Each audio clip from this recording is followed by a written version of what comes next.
Line use ಮಾಡ್ತೀನಿ ನಾನು comedy killer. ಎಲ್ಲಿ? ಈ ಲೈನ್ ಯೂಸ್ ಮಾಡ್ತೀನಿ ನಮ್ಮ ಶೋ ಅಲ್ಲಿ. Okay okay. ಝೀನಲ್ಲಿ ಯೂಸ್ ಮಾಡ್ತೀನಿ. ನಿಮ್ಮ ಜೊತೆ ಇನ್ನೂ ಟೈಮ್ ಸ್ಪೆಂಡ್ ಮಾಡ್ಬೋದಲ್ವಾ ಅಂತ ಹಂಗೆ ಕೇಳ್ತಿದ್ದೆ. ಕ್ಯಾಮ್ರಾ ಆನ್ ಮಾಡ್ಕೊಂಡು ಕೇಳ್ತಿದ್ದೀರಾ ಅಂದರೆ ಕಾಂಟೆಂಟ್ಗೋಸ್ಕರ ಕೇಳ್ತಿದ್ದೀರಾ, ನಿಮ್ಮ ಮನಸ್ಸಿಂದ ಕೇಳ್ತಿಲ್ಲ ನೀವು. ಓಕೆ, ರಿವ್ಯೂ ತಗೋತಿದ್ದೀರಾ, ಇನ್ನೂ ನೀವು ಫೋಟೋನ ತಗೋತಿದ್ದೀರಾ ಅನ್ಕೊಂಡೆ. ಓಕೆ. ನಾನು ನಿಮ್ದದು ವೈರಲ್ ವಿಡಿಯೋ ನೋಡಿದೆ ಒಂದು. ಯಾವುದು? ಅವರು ಸೀರಿಯಲ್ ಆಕ್ಟ್ರೆಸ್ ಇದ್ದಾರೆ. ಭವ್ಯ ಗೌಡ ಅವ್ರದ್ದು. ಯಾರು? ಭವ್ಯ ಗೌಡ. ಹಾಂ, ಭವ್ಯ ಗೌಡ ಅವರು. ಓಕೆ. ಅವ್ರದ್ದು ಕಾರಲ್ಲಿ ವಿಡಿಯೋ, ಅವ್ರದ್ದು ಫೋಟೋ ಶೂಟ್ ಆಯ್ತು ಅಲ್ಲ, ಅದು ನೋಡಿದೆ.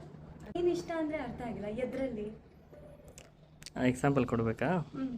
ಅಂದರೆ ಇವಾಗ ನನಗೆ ಯಾರಾದರೂ ಕೇಳಿದ್ರೆ ನಿಮ್ಗೆ ಏನು ಇಷ್ಟ ಅಂದರೆ ನಾನು ಪಲ್ಲವಿ ಅಂತೀನಿ. ಇದು ಚೆನ್ನಾಗಿದ್ರೆ ಆಟೋಮೆಟಿಕ್ಕಾಗಿ ಬರ್ತಿರುತ್ತೆ. ನೀವು ಬ್ಲಶ್ ಮಾಡಿಸ್ತಿದ್ದೀರಾ ನನಗೆ. ಹೌದು, ಬ್ಲಶ್ ಮಾಡಬೇಕಲ್ಲ, ಫೋಟೋಸ್ ಚೆನ್ನಾಗಿ ಬರಬೇಕು ಅಂದರೆ. ಮೇಕಪ್ ಅವರಿಗೆ ಹೇಳಿದೆ ಬ್ಲಶ್ ಹಾಕಬೇಡಿ, ನಂಗೆ ಬ್ಲಶ್ ಮಾಡಿಸ್ತಾರೆ. ಹಬ್ಬ. ಎಮೋಷನಲ್ ಮಾಡಬಾರ್ದಾ? ಹಾಂ, ನನಗೆ ಬೇಜಾರಾಗ್ಬಿಡುತ್ತೆ ಆಮೇಲೆ. ಓ, ನನ್ನ ಕಣ್ಣಲ್ಲಿ ನೀರು ನೋಡೋಕ್ಕಾಗಲ್ಲ. ಹೌದೌದು. ನಿಮಗೋಸ್ಕರ ಮಾಡಲ್ಲ ಇವಾಗ ಎಮೋಷನ್. ಬಾ, ಕಂಟ್ರೋಲ್ ಮಾಡ್ಕೋತೀನಿ ಎಮೋಷನ್. ಹಾಂ, ಕಂಟೇನ್ ಹೇಳಿ ಮತ್ತೆ ಸಿಗ್ತಾನೆ ಇರೋಣ. ಯಾರು ಹೇಳಿದ್ರೆ ಹೇಳಿ ನಿಮ್ಮನ್ನು ಬಿಡ್ತೀವಿ ಅಂತ.